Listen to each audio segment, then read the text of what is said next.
Tous les mercredis, après l'école, on fait des crêpes avec maman. Je mets les ingrédients et elle mélange la pâte. Ça paraît bien, non? Maman dit que ça fait grossir et qu'il faut couper mon envie en deux. La première part, c'est un plaisir. La deuxième part, c'est un péché. Alors, je mets du chocolat seulement sur la moitié pour être sûre de ne pas aller en enfer. Maman dit que quand je serai grande, je serai chirurgienne. Alors, tous les mercredis, après dîner, je fais mes devoirs et je lis mon encyclopédie médicale pendant que maman fait une sieste en écoutant son CD de méditation. J'aime bien regarder les gens par ma fenêtre. D'ici, ils sont vraiment tout petits. On dirait des poupées. Alors moi, de là en bas, je dois avoir l'air d'une géante. Mais pourtant, personne ne me remarque. Papy, lui, tout le monde l'écoute quand il parle en remuant ses longs bras. Parfois, quand je m'ennuie, j'observe les gens avec le télescope que papa m'avait offert pour Noël, avant qu'il ne soit mort. Et la nuit, si je fais un cauchemar et que j'ai peur, je cherche papa dans le ciel. Lui, je le vois souvent sur la petite île devant ma maison. Peut-être qu'il n'a pas d'amis, comme moi. Mon institutrice dit que je reste toujours dans mon coin et qu'il faut que j'aille vers les autres. Ta coquille! Mon institutrice a sûrement raison.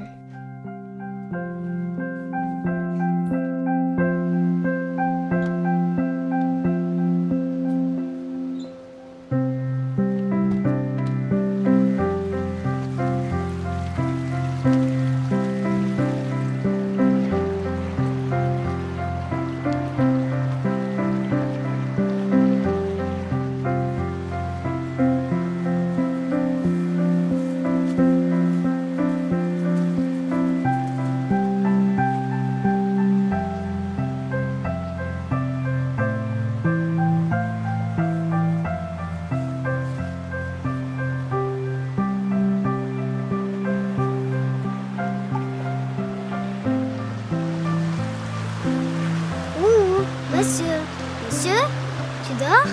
Comment tu t'appelles? Je sais. Retourne sur ta balançoire, d'accord?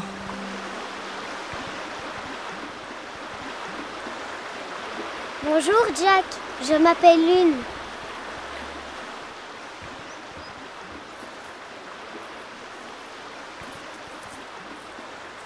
Hé, Jack, regarde! Tu as gagné des sous, regarde! Mais qu'est-ce que tu fais? Rends-moi ça. Rends-moi ça! Essaye de l'attraper si tu y arrives. Allez, petite, rends-moi mon argent. Va demander à ta mère si tu veux une glace. Ma maman ne veut pas que je mange de glace. Elle dit que tout ce qui est trop bon pour la langue, c'est trop mauvais pour la santé. Et elle ne t'a jamais dit qu'il ne fallait pas prendre ce qui ne t'appartient pas? Qu'est-ce que tu fais ici toute seule? Et toi, pourquoi tu es toujours ici tout seul? Parce que personne n'a envie d'être avec moi. Pourquoi? Tu t'arrêtes jamais? Ton père va devenir fou quand il va te voir avec un gars comme moi. Mon papa est au ciel. Maman dit que les morts ne voient du ciel. C'est pour ça qu'il ne faut pas faire de bêtises, pour ne pas les décevoir. Elle te dit beaucoup de choses, ta mère. C'est parfois la connerie, elle se fait toute seule. On la laisse juste se faire. Et puis après, c'est trop tard. C'est pour ça que tu dors tout le temps? Je dors tout le temps parce que j'ai rien d'autre à faire. Et parce que je sais rien faire d'autre. Pourquoi tu ne vas pas à l'école? Moi, j'y vais tous les jours pour devenir une grande chirurgienne. Je suis trop vieux pour ça. Il est mort comment, ton papa? Maman m'a raconté l'histoire de sa mort. Elle me la racontait tous les soirs pendant un an. Et je la connais par cœur. Ça doit être passionnant alors. Mon père était un héros. Un facteur héros. Papa avait un drôle de tic. Il reniflait chaque enveloppe qu'il distribuait. Il disait que c'était pour la sécurité de la commune. Avant d'être facteur, il voulait être ARP pour le FBI. Une éponge. ARP? Oui, agent renifleur professionnel. Une feuille de menthe. Hélas, il échoua son examen d'entrée parce qu'il n'avait pas reconnu l'odeur d'une brosse à dents. Un jour, alors qu'il faisait sa tournée habituelle dans le quartier de Faubourg, papa avait remarqué un parfum étrange provenant de sa sacoche.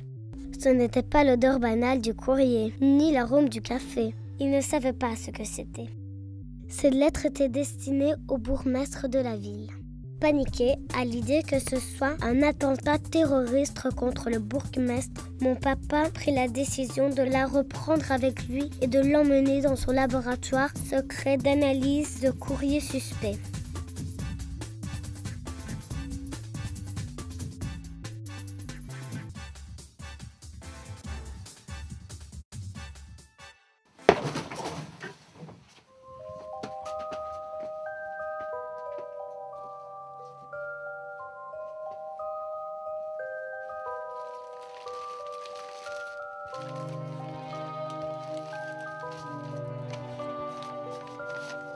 Il passa des heures et des heures à faire toutes sortes d'expériences scientifiques sur l'enveloppe.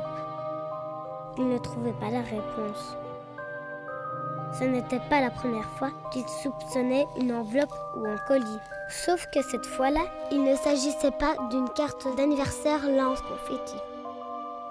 Mon père a sacrifié sa vie pour le bien de sa commune. C'est pas banal comme histoire. Hein. Je peux pas en dire autant. Pourquoi tu es toujours ici? On dirait que tu attends quelqu'un. J'attends la vie, je crois. Quand je vois ces enfants jouer, ça me pousse à continuer. Je me dis qu'ils ont encore toute la vie devant eux. Ils peuvent encore tout construire. Ils ont même le temps de savoir quel monde ils veulent voir grandir autour d'eux. Tout est possible. C'est le démarrage qui compte. Et moi, je me suis planté.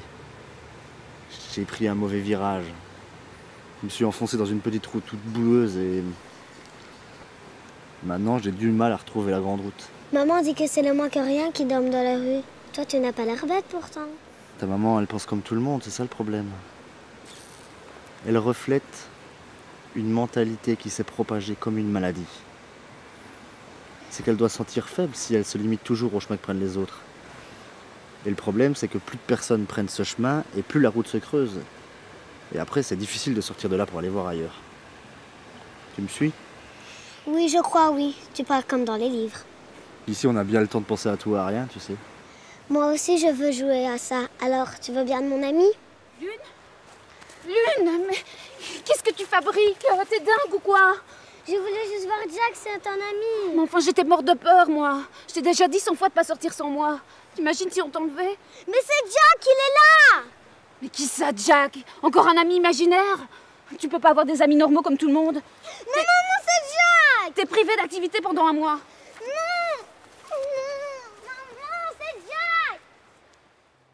Tous les jours, après l'école, je m'occupe toute seule dans ma chambre. Jack ne revient plus. Peut-être qu'il démarre une nouvelle vie, peut-être qu'il a un travail ou même une femme et même un chien. Maman fait toujours sa sieste. Peut-être qu'elle fait comme Jack, elle se repose avant de recommencer une nouvelle vie. Je m'ennuie tellement, alors je fais comme si j'étais sur l'île avec Jack.